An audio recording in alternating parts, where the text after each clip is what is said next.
السلام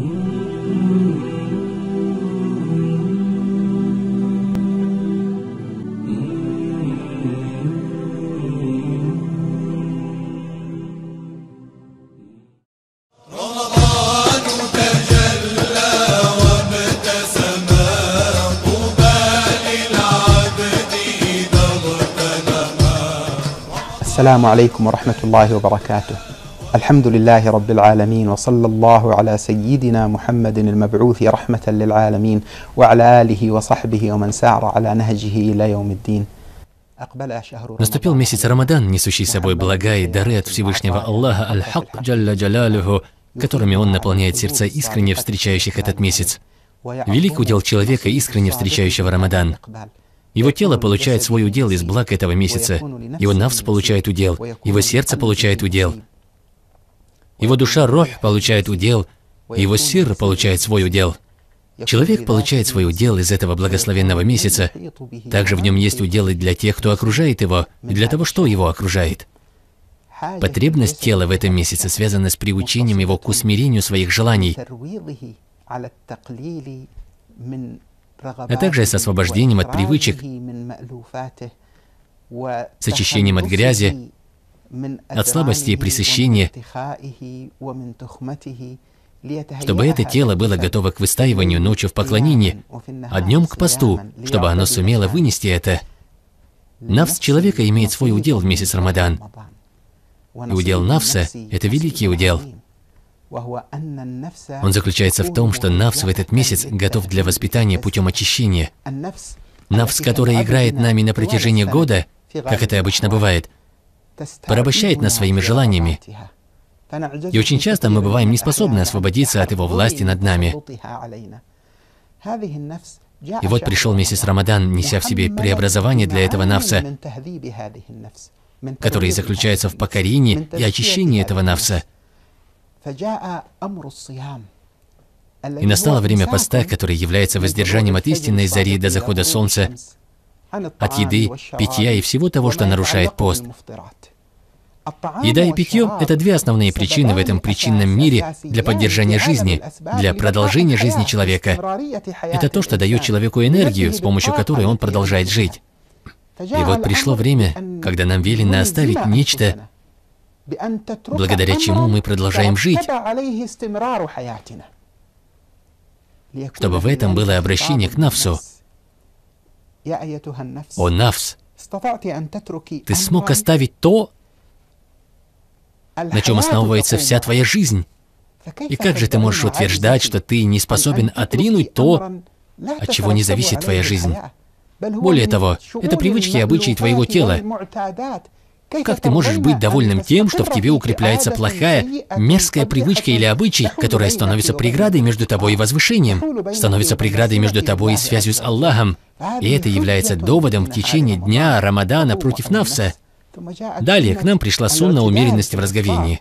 И пусть ни один из нас не встречает время разговения, будто между ними едой стоит хищник, который пытается забрать у него еду, но мы должны быть умеренными в еде, не проявляя чрезмерности, а потом направиться на ночную молитву и таравих. В течение дня постящийся отнял у нафса то, от чего зависит его существование, то есть еду и питье. Да, есть и другой аспект. Это связь между мужчиной и женщиной, инстинктивная связь, целью которой является продолжение человеческого рода. Еда и питье были причиной продолжения жизни, а на этой природной связи между мужем и женой основано продолжение всего человеческого рода.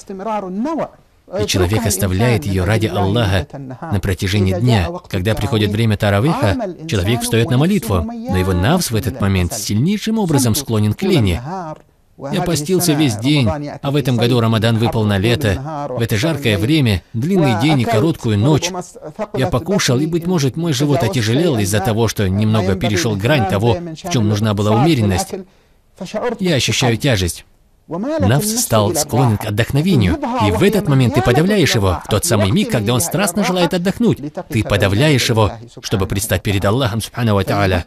Таким образом, день и ночь дают му'мину шанс схватить свой нафс за узду, и со временем ты приучаешь свой нафс к этому посту. И ты перестаешь чувствовать тяжесть поста. Нафс перестает ощущать тяжесть.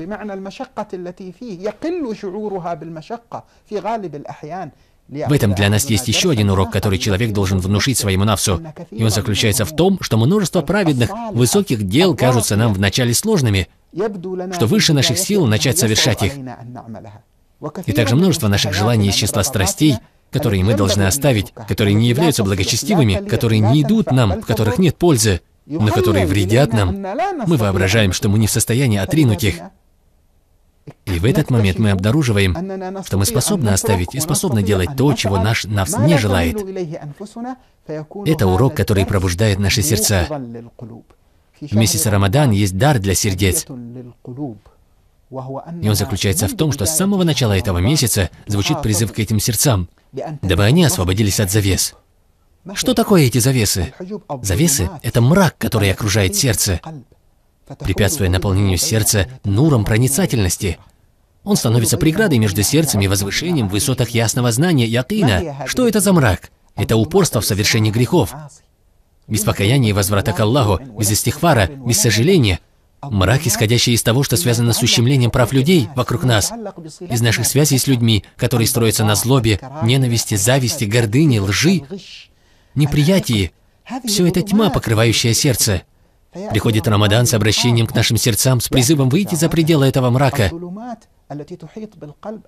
Неисполнение обязанностей по отношению к людям, по отношению к другому человеку, соблюдение прав людей вокруг нас, право родителей на хорошее отношение к ним, право на любовь. Не просто механическое исполнение этих обязанностей, не просто выполнение их из страха перед адом или гневом Аллаха, но во исполнение их с любовью к тем, кого Аллах избрал причиной для нашего существования, выражая тем самым признательность. Это родственные связи, которые Аллах запретил нам обрывать. Это связь между нами и людьми, которые окружают нас, чтобы не было отчуждения между нами и другими людьми. Поэтому пришло в хадисе от пророка, алейхиссаляту вассалям, что Аллах известил нас о том, что Аллах смотрит в первую из ночей Рамадана. Это ночь, которая предшествует первому дню поста. Множество ученых называют ее Лайлятун Назара, ночь взгляда, когда Аллах смотрит на своих рабов и прощает всех, кто не предает ему сотоварищей. Кроме 4 типов людей. Первое — пристрастному к алкоголю. Второе — непокорному своим родителям. Третий — обрывающему родственные связи. И четвертый — враждующему с мусульманином. Четвертое — и враждующему с мусульманином, тому, кто хранит в своем сердце злобу и ненависть, вражду и неприязнь, отчужденному от людей. Ведь основа — это связь, а не отчуждение, не борьба, не ненависть. Когда все, что упомянуто нами, венчает чтение Корана, во время которого человек немного размышляет с таким чувством в сердце, что, когда он читает аят Корана, то находится в состоянии, когда к нему обращается Аллах. Молящийся обращается к Аллаху.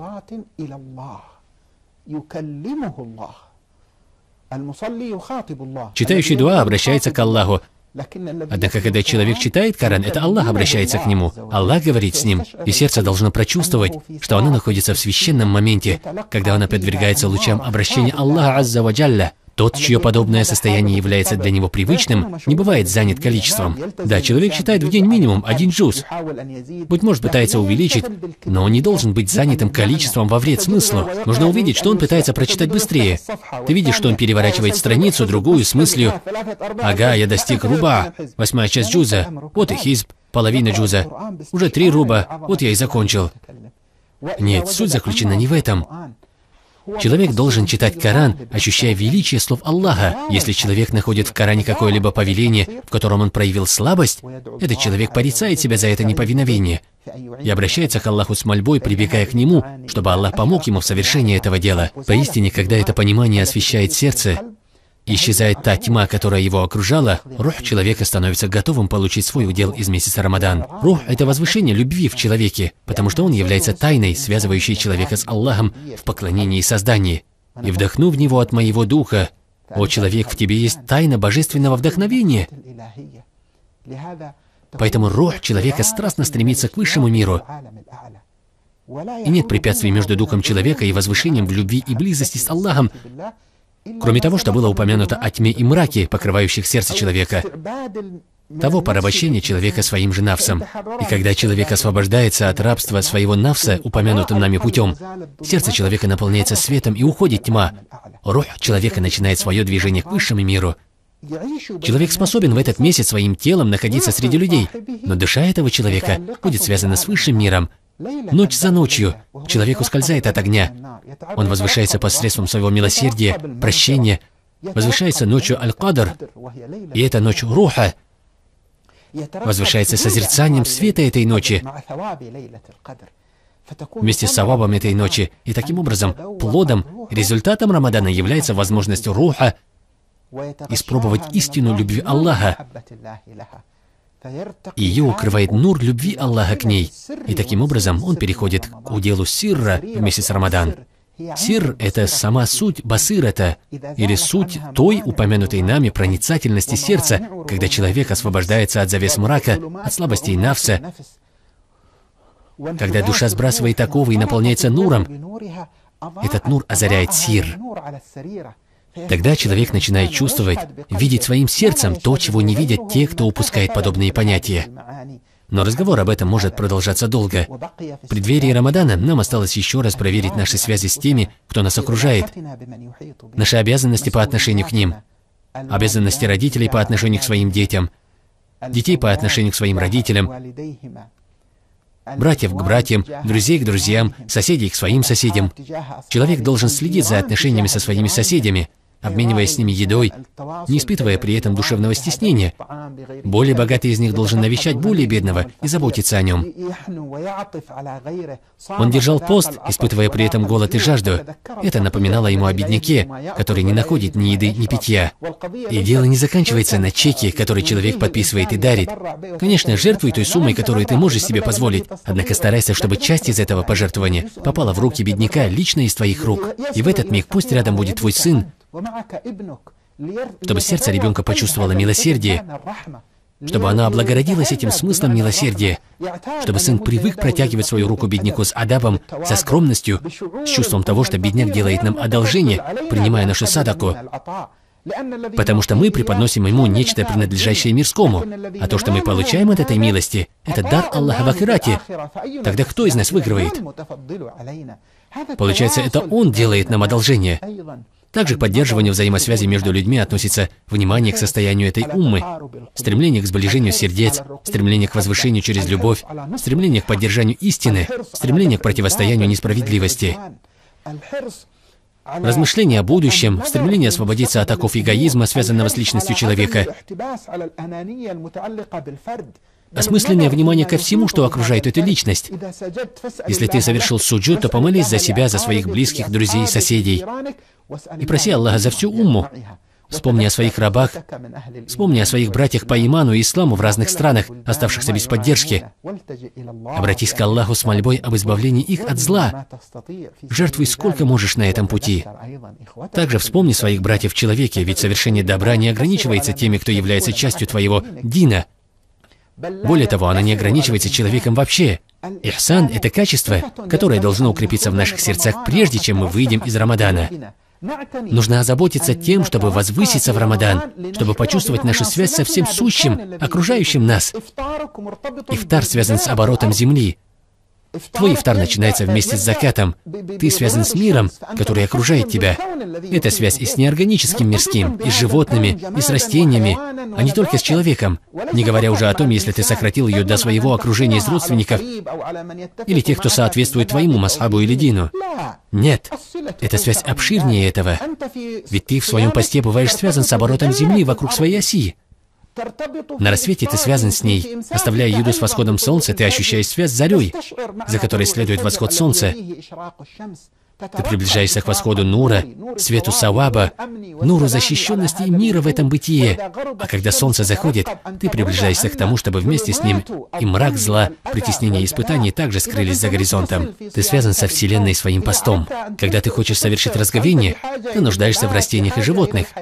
Ведь и растения, и животные — это милость Аллаха, которую Он на тебя изливает. Так налаживается эта связь, которая учит тебя после всего этого. Когда ты идешь рядом с растениями, ты следишь за тем, чтобы их не загрязняли нечистотами. Следишь за их сохранностью, потому что между тобой и ними есть связь, которая может сподвигнуть тебя. Когда ты встречаешь животное, стараться быть с ним мягким и милостивым, ведь поистине, ведь в каждом обладающем влажной печенью есть награда. Хадис. То есть в каждом живом существе скрыто вознаграждение. Эти понятия, связанные с телом, нафсом, сердцем, рухом и сирром, а также с теми, кто окружает нас, из числа людей, животных, растений и неорганических веществ, все это направлено на то, чтобы завершить Рамадан, а ты уже перешел на другой уровень. Не наступает ночь Ида, чтобы твой подарок не ожидал тебя. Сказано, что признак принятия Рамадана, когда состояние му'мина после Рамадана лучше, чем до. Как все это достигается? Не волшебной палочкой, не нажатием на кнопку. Конечно, Аллах над всякой вещью мощен. Он может вмиг изменить состояние своего раба. Однако Аллах вменил нам следование причинам, асбаб, чтобы в течение 30 дней, в течение месяца, человек поднимался по ступеням возвышения в этих высотах, дабы не дать закончиться месяцу, кроме как будучи готовым к еще более великому возвышению, чтобы оно было больше того, что было до этого месяца. أسأل الله عز وجل أن يبارك لنا ولكم في رمضان. اللهم بارك لنا في رمضان. اللهم بارك لنا في رمضان. اللهم بارك لنا في رمضان وأعنا فيه على الصيام والقيام وتلاوة القرآن. اللهم ارزقنا قيام ليله وحسن صيام نهاره، واجعلنا من أهل الرحمة ومن أهل المغفرة ومن أهل العتق من النار. اللهم اعتق رقابنا ورقاب أمهاتنا وآبائنا وأزواجنا وذرياتنا ومشايخنا وإخوتنا وأحبابنا والمسلمين من النار.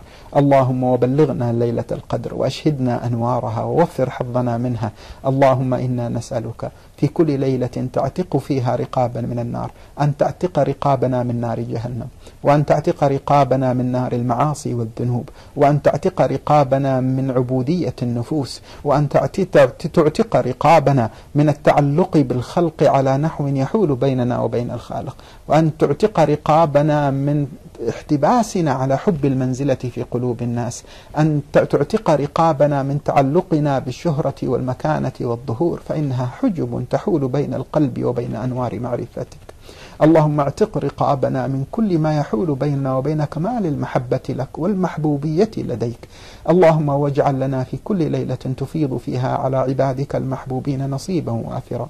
اللهم إن لك في كل ليلة من ليالي شهر رمضان عطاء ونورا وتجليا وذوقا ومحبوبية تفيضها على قلوب صدقت بالإقبال عليك، وتبهرج بها أرواحا تعرج في معارج محبتك، وتزكي فيها أنفسا فترقيها إلى أعلى مراتب الطمأنينة. وإنا يا سيدي عبادك وإماؤك وأبناء إمائك وعبيدك، نواصينا بيدك، ماض فينا حكمك، عدل فينا قضاؤك. نسألك اللهم برحمتك التي وسعت كل شيء أن توفر حظنا من ليلة النظر في أول رمضان، وأن توفر حظنا في كل نفس من أنفاسنا وفي كل خطرة من خطرات قلوبنا من فيض جودك وإحسانك في تلك اللحظة يا حي يا قيوم. اللهم واجعل في هذا الشهر فرجا لأمة سيدنا محمد. اللهم ارحم أمة سيدنا محمد. اللهم اهدي أمة سيدنا محمد. اللهم أصلح أمة سيدنا محمد. اللهم انصر أمة سيدنا محمد. اللهم أقبل على مقبلهم بما أمل، وعلى معرضهم بواسع الجود والكرم.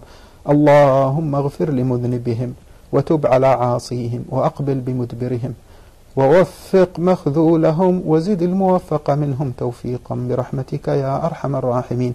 اللهم وانظر إلى سائر عبادك من سائر مللهم وأصنافهم وعناصرهم وشؤونهم، املأ قلوبهم بالنور وأقبل بقلوبهم على النور.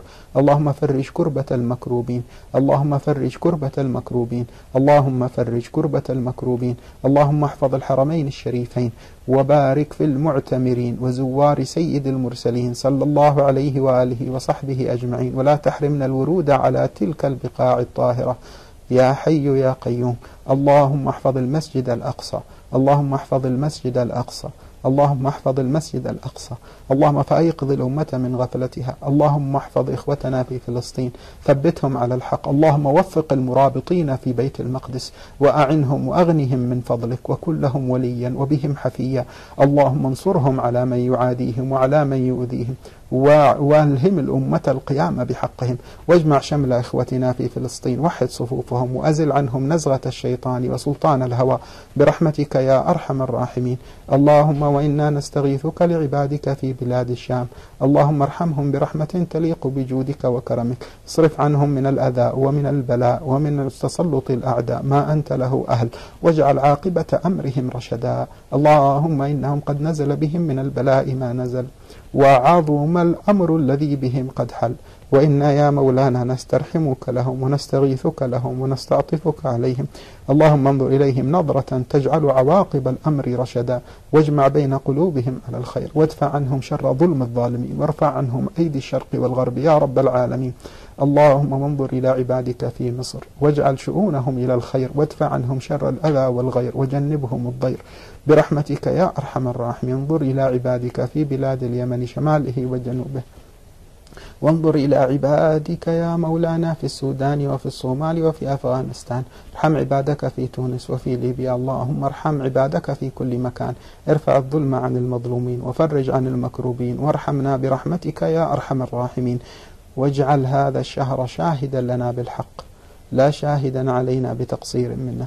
اللهم ألهمنا فيه من محابك ما نرقى به في معارج ودادك، حتى نكون من خواص من سطعت على قلوبهم أنوار إسعادك برحمتك يا أرحم الراحمين. واجعل آخر كلامنا من الدنيا لا إله إلا الله محمد رسول الله صلى الله عليه وآله وسلم بحقائقها متحققين حسا ومعنى ظاهرا وباطنا برحمتك يا أرحم الراحمين. وصلى الله على سيدنا ومولانا محمد أطيب من صام ومن صلى، وعلى آله وصحبه ومن سار على نهجه إلى يوم الدين. وآخر دعوانا أن الحمد لله رب العالمين.